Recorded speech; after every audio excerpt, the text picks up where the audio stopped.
सुबह के कार्यक्रम में जिनकी जितनी सुष्ठु अंग्रेजी थी उतना ही सौष्ठव हिंदी का था, उसे सुनकर हम मुक्त हो रहे थे। मैं खासतौर से हिंदी का प्राध्यापक और एक बात भी उनके चेहरे से नजर नहीं हटा पाए, इतनी अच्छी हिंदी बोल रहे थे। तो मैं आपका स्वागत करता हूँ। और एसडीएम साहब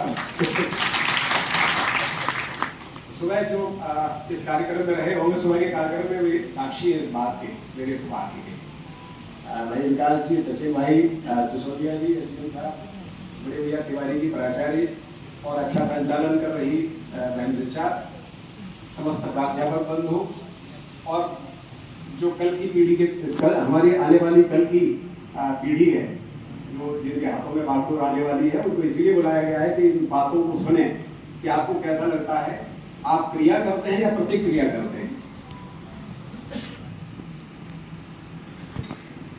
पहले 4 पंक्तियां युवाओं के लिए,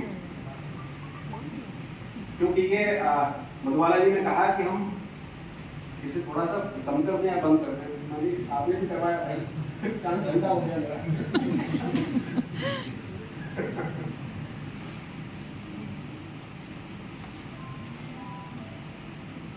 बेहतर से बेहतर तलाश करो।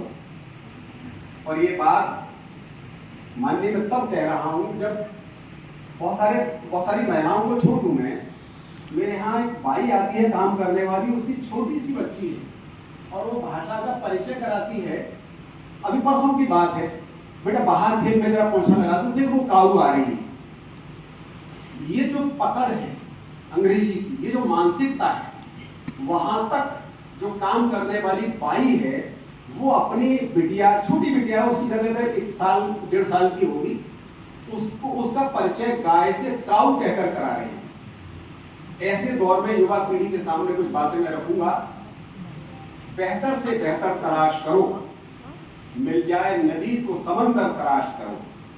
टूट जाता है शीशा, अब आप देखिए शीशा कौन है और पत्थर कौन है। आज तक शीशा टूटता रहा है, हमारी हिंदी टूटती रही है। टूट जाता है शीशा पत्थर की चोट से, टूट जाए पत्थर वो शीशा तलाश करो। आज हम वाकई गर्वित हैं।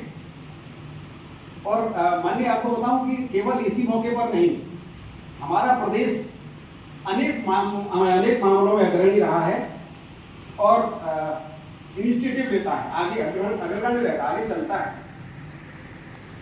पूरे देश में अगर सेमेस्टर सिस्टम लागू हुआ तो हमारे प्रदेश में एक जैन मुनि ने बहुत अच्छी बात कही थी। 1000 किलोमीटर की यात्रा भी एक कदम से शुरू होती है, और वो एक कदम आज उठाया जा चुका है। ये कदम 75 वर्ष स्वाधीनता के हो गए, बहुत पहले उठ जाता। हमारे कई दिन में कई चर्चाएं कर रहा था, तो हमारे कई मित्र इसको लेकर के ये कह रहे थे, अरे साहब कहाँ संभव है, बहुत समय लगेगा। हमने कहा 75 वर्षों में तो सपना ही पूरा हो जाता, लेकिन कदम नहीं उठ पाया। ये आवश्यकता थी। तो अब मैं कुछ बातें कहना चाहता हूं। मैं इस मंच से अपने माननीय यशस्वी मुख्यमंत्री जी को साधुवाद, धन्यवाद और बधाई देना चाहता हूं। ये तो एक अभी का कदम है, इससे पहले भी उनकी चलाई हुई योजनाएं देश के अन्य प्रांतों में गई है। माननीय हम सब साक्षी है इस बात की, उनको अपनाया है। और इस प्रदेश में सबसे पहले 2015 में विश्व हिंदी सम्मेलन हुआ 10वां, तो हमारे मुख्यमंत्री जी भोपाल में ले आए। भोपाल में उसका साक्षी में था 3 दिन के लिए। दूसरा, अटल हिंदी विश्वविद्यालय खुला माननीय को, भोपाल में खुला।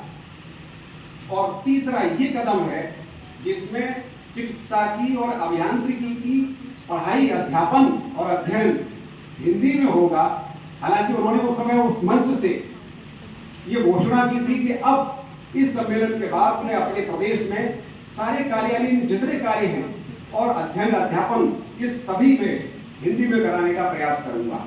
और आज वो समय आ गया, मुझे बहुत अच्छा लगा, क्योंकि उसका भी साक्षी था और इसका साक्षी भी हूं। उधार की भाषा से मुक्ति का एक संकल्प है ये उनका। जिस तरह मान लीजिए आपके हृदय में पूरा विधानसभा क्षेत्र है, आपके माननीय कलेक्टर साहब के दिल में पूरा जिला है, इसी तरह उनके दिल में पूरा प्रदेश है। वो अपने लिए नहीं, हम सबके लिए, आप सबके लिए है। जिस भाषा में हमने आंखें खोली है, बचपन गुजारा है, लोरी के गीत सुने हैं और लोग का जीवन देखा है, गली गलियारे देखे हैं, उस भाषा में हम जो बोल सकते हैं वो दूसरी भाषा में वो बात नहीं बनती है। अभी जो बात कही गई थी कि हमारा शिक्षा का उद्देश्य यही है कि विद्यार्थी के भीतर जो सर्वोत्कृष्ट है, सर्वोत्तम बैठा हुआ है, उसे उद्घाटित करना है, बाहर लाना है। तो बाहर लाएंगे कैसे? इसको लेकर मैं कुछ बात करूंगा कि राष्ट्रीय शिक्षा नीति की बात कही गई थी। अंग्रेज शासक जब हमारे यहाँ रहे तो वे क्यों, मैकाले की बात अभी आई थी, मैकाले अभी भी फलीभूत हो रहा है। देखिए आप, भाषा की अनुगामी होती है संस्कृति। इसीलिए जो अंग्रेजी माध्यम से पढ़ने वाले डॉक्टर हैं, कोई भी पद पर हो, वो थोड़ा सा लोक से, हमारे जीवन से अलग मानकर चलता है। वो मिक्स नहीं होना चाहता है, उसके मन में ये भाव रहता है।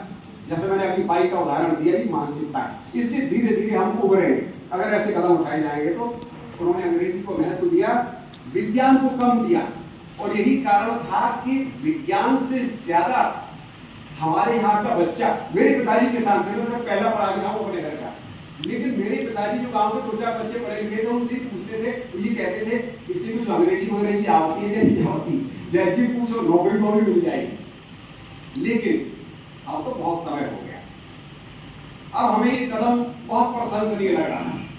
और उसका दुष्परिणाम ये हुआ कि बच्चा अंग्रेजी के माध्यम से जो विज्ञान पढ़ रहा था, तो अंग्रेजी को ज्यादा महत्व देने लगा, वो अंग्रेजी को सीखना पसंद करने लगा, विज्ञान से पीछे छूटता चला गया।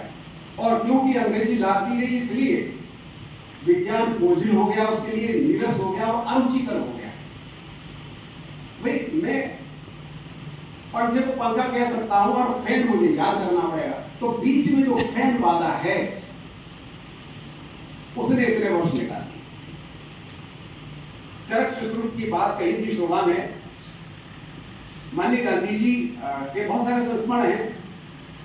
एक बार उड़ीसा गए, तो उड़ीसा में महाविद्यालय के विद्यार्थी ने उनसे पूछा कि बापू आपको अंग्रेजी आती है, इसलिए आपकी देश में अधिक प्रतिष्ठा है। तो उस समय उन्होंने ये कहा था कि कालिदास और तुलसी ने कौन सी अंग्रेजी पढ़ी थी, ये उनके शब्द हैं। आप हिंद स्वराज पुस्तक पढ़ेंगे, उनकी सब मिल जाएगा। इसलिए दूसरा चरक सुश्रुत, उस समय हमारी शल्य चिकित्सा हमारे ही देश में नहीं, आसपास के देशों में भी प्रचलन में थी। उन्होंने कौन सी अंग्रेजी पढ़ी, लेकिन इस अंग्रेजी ने, जैसा कि उसने लंदन की संसद में ये कहा था कि अगर भारत को उसकी भाषा और संस्कृति से काट दिया जाए तो हम उसे गुलाम कर सकते हैं, और वो हुआ। और आज भी कि हमारी भाई काऊ कहकर अपना गाय से परिचय कराती है, ये छोटी बात नहीं, वहां तक उसकी पकड़ है, और हमें उसे हटाना तो कम से कम थोड़ा समय तो लगेगा। 75 वर्ष लग गए, 15 वर्ष और से, लेकिन हमारा सपना तो आएगा। हम बोल लेने का सपना देखते थे, मानिए यहाँ से ग्वालियर तक का 7-7 घंटे लगते थे, आप 3 घंटे पहुंच जाते, तो ये भी 15 साल में हो जाएगा। डॉक्टरों से सीधे हमारा मरीज बात कर लेगा।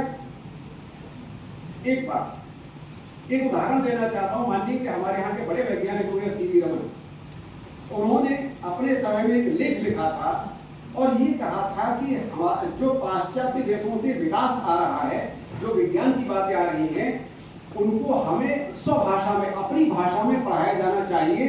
अगर हम ऐसा करेंगे, और उदाहरण दिया उन्होंने कि इंग्लैंड, अमेरिका, जर्मनी, फ्रांस, रूस, जापान, चीन, इनका नाम भी लिया था, ये सब अपनी भाषा में पढ़ाते हैं। एक तो इन्होंने अपनी भाषा पढ़ाने का काम किया, दूसरा उन्होंने ये कहा कि हम अनुवाद करके उसे अपनी भाषा में पढ़ाएं।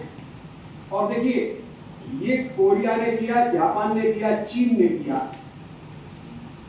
यहां तक लिखा है उसमें, वेद प्रताप वैदिक जी ने तो, कि रूस के वैज्ञानिक अंग्रेजी में बात ही नहीं करते थे, वो जो भी काम करते थे अपनी भाषा में करते थे। हमारे यहाँ के नाम भी लेना चाहता, कई जो वहाँ एम्बेसडर बनकर गए तो वहाँ उन्होंने कहा कि आपके देश की कोई भाषा नहीं है क्या, आप अंग्रेजी में बात कर रहे हैं। ये भी संस्मरण है।